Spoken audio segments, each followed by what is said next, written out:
Can you beat Deltarune without moving your soul in a fight? After taking on Undertale by staying still, it's time for us to check out Toby Fox's new project and see what we can beat this time through. So really, the rules here are clean and simple. We're not allowed to move our soul heart at any point during a fight. Everything else is fair game, and we can get into it. Now, worth noting here is that while only the first chapter has been released at the time of recording this, there is still a defined end goal and credits for us to see. And with that as the objective, let's become sitting ducks for this no dodge challenge. Hail you Lightners, I'm Skip the Tutorial, and here we get to the bottom of gaming's weirdest challenges. And hey, this is your first time here, then give a nice hug to that subscribe for weekly deep dives into your biggest questions. Now, getting into the run, it's pretty obvious that our strategy is going to deviate from something like Undertale. For one, we don't have to worry about picking a route, since we'll never actually be able to kill any of the enemies. And sure, that's good for our conscience, but it might be less than optimal for our stats. And when we become glorified punching bags for this run, it's not the best when our HP doesn't budge. Which means that even though it'd be nice for us to be a pure pacifist, ending a fight in violence is going to be a pretty quick way to make it through. And more importantly, it gives us a speedy way to hunt down for cash.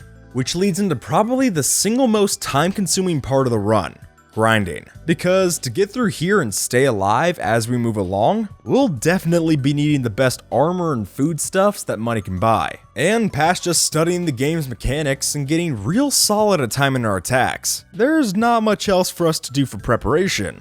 Because really, the majority of enemies aren't gonna put up much of a fight, but it's the certain few that really toughen things up. So let's crank up the Rude Buster and put on a mean face, because here are the 7 key fights that are sure to bring the world to darkness. Ranked from fluffy to frightening. Number 7, Lancer's First Encounter. In fairness, this fight is intended to be fairly easy, considering that it functions as the tutorial before the actual tutorial. But that's not to say that we'll leave this one completely unscathed, because unlike the other early game enemies, Lancer's sick wheelies and spade throws are near surefire to hit us each time. Partner that with our relatively low damage output, and that means if we take this one too lightly, we could be looking at a party member going down, which is an embarrassment that none of us are ready to have in the first brawl. If we take this one seriously, we'll be fine, but he'll still be looking for a rematch, and that means that we've got to face number 6, Lancer and Susie. So, for this go-around, we've got to face off against 2 targets. Now, on top of dealing with the same issues that we had with Lancer before, we've now got to stack on some extra damage opportunities from Susie.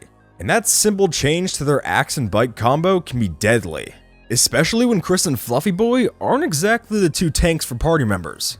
To make it through this one, the best tactic in my opinion is to focus on putting Susie to sleep and then convincing Lancer while she's down and out. And while that deviates a bit from our typical strategy, it is nice to reduce damage taken in the middle of the fight. However, just keep in mind that having Ralze do an order means little chance to block with the character, so some cases might just be best to handle ourselves.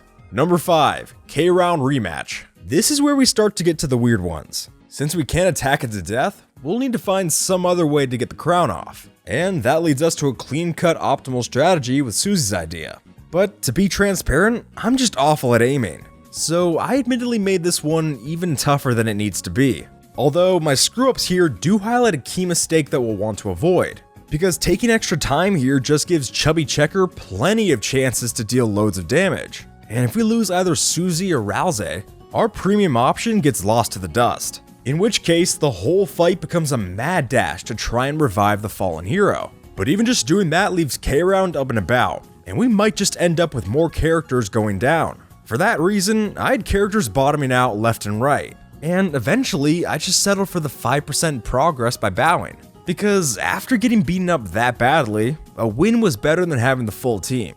Number 4, Clover. So while this fight isn't technically a full-out boss, the unique encounter here can still give plenty more trouble than what we're looking for. And honestly, part of the difficulty is dependent on the circumstances we fight it under.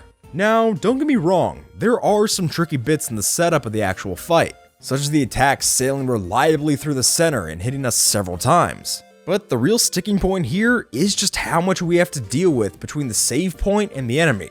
For my case, I died a handful of times here just because my party was running low on juice, and I didn't exactly have the means to squeeze through. And when the earlier enemies just tax our life bar on the way here, then the whole experience gets built up a significant amount.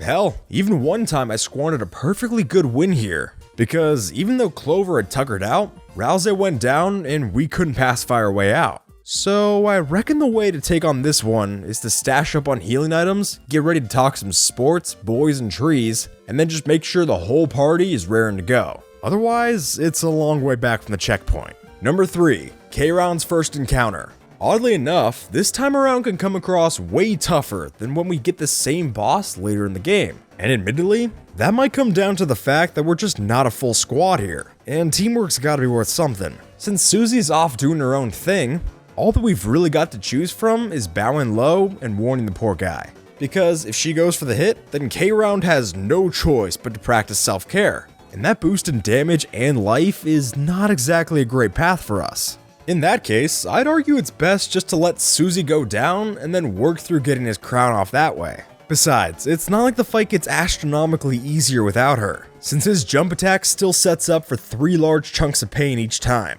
which can add up quickly. So focus on that crown and get through this one as quick as possible. Number 2, the King. Here we get to the real pain point of the run. I mean, even getting this one right takes a crazy amount of time investment. First off, the battle prep is gonna be a necessity. So let's fill up our inventory like crazy, because we're gonna need defense off the charts for this one.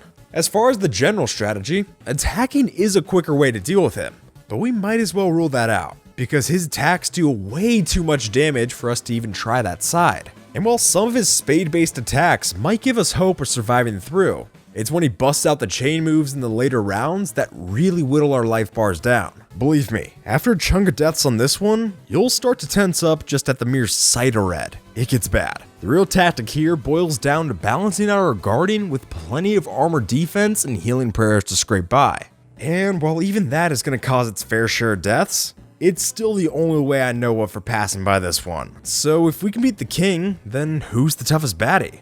Number 1, Jevil. Unsurprisingly, this boss packs a real punch. For one, even getting him unlocked is enough of a hassle, especially without looking it up prior. But after jumping through all of those hoops, we've still got to fight, and the battle here kicks hard. For starters, his damage output is asinine, with each of his killer moves having great odds to hit us, no question.